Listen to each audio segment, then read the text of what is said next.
Hey everyone, let's dive right into this recipe for cheesecake brownies.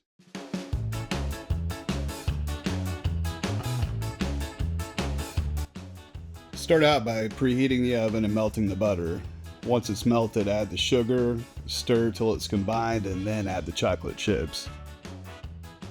Stir that a couple of times, remove the pan from the heat, and pour everything into a large bowl.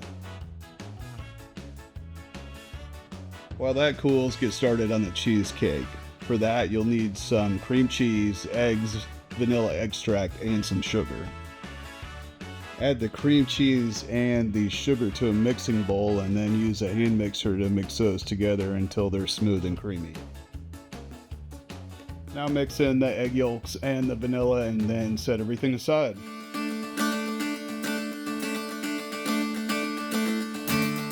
Go back to the brownie mixture. Once it's cooled down a bit, let's add the eggs, our extract, and mix everything together well, and then it's time to add the dry ingredients.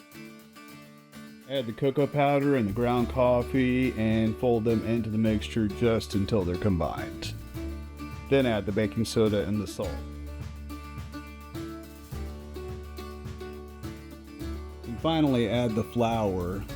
This becomes quite the workout, just to help you remember to not overmix it. Butter the bottom and sides of a 9 by 13 inch pan, or like I've done here, line it with parchment paper. I prefer the parchment because it frees more easily from the pan.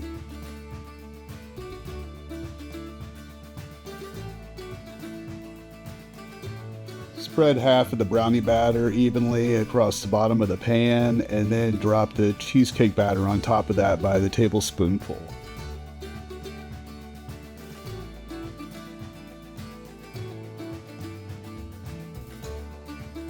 Next, add the rest of the brownie batter on top and then take the tip of a sharp knife and swirl it around for that dramatic, beautiful marbled effect.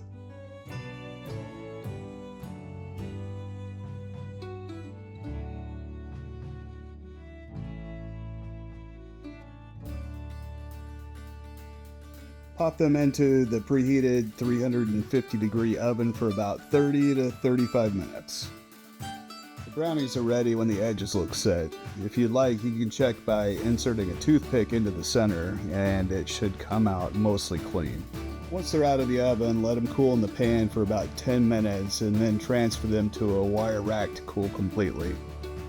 The hardest part of this entire recipe is waiting for this moment. Once they've cooled, cut them into squares and serve them. Thanks for watching this video. Please don't forget to click on the thumbs up below the video and also on the subscribe button to the left. Here are all the ingredients and measurements. I've copied them all to the pinned comment below.